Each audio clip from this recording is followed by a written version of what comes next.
We'll update you on all the offseason player movement and see who landed where.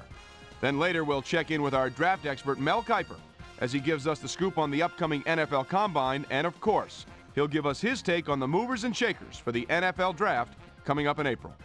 But before we get to all of that, let's begin by taking a look at the guys that have decided to announce their retirement from the game. Jason Seahorn has finally decided that he's finished as a player. 12 years he spent in the NFL, and you have to figure that anyone that can last that long is way ahead of the curve. In the final analysis, this was someone that the league will be sad to see go because he truly loved to play the game. Rich Gannon is another guy, as you see there on the screen, that decided his playing days were over, so we certainly wish him luck with future endeavors.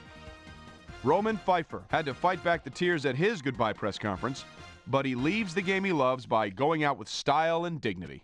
And when you think of the term grizzled veteran, that'd probably define his last few seasons in the NFL. He's been around seemingly forever.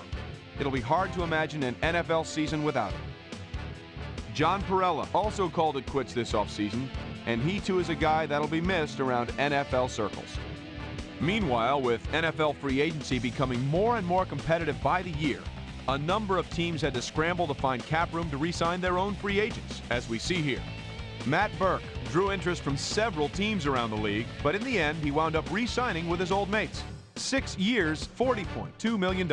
Added on to that, a $12.0 million signing bonus. So this obviously a key signing for him, as they'll keep him in the fold for the next 5 seasons. Corin Robinson will also be staying at his old address for a while, as he's locked up for the next 6 seasons. Leonard Little decides to stay right where he is, as he is locked up 6 years, $26.8 million. On top of that, an $8.0 million signing bonus. Kabir Bajabiamila will also be staying at his old address for a while, as he's locked up for the next 6 seasons. Mel? Well, Trey, we're going to break down a few players I think are really going to open some eyes when the Combine kicks off. Player is obviously no stranger to most people, as he'll be up there near the top come draft day. 6'6", 271, out of Arkansas State. Here's a guy that's athletically gifted for a tight end, and I think he can really solidify his draft position with a good workout. Player is also a guy to keep an eye on. His numbers from the Combine will tell a lot, but he looks to be the kind of guy that's going to draw a lot of interest come draft day.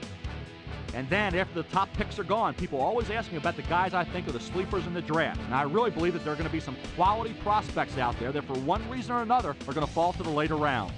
Weber is a guy, for example, that doesn't necessarily wow you with the numbers, but this is a guy that has great instincts for the football, and I saw him have a couple of phenomenal games in college. Romero is another guy I look at.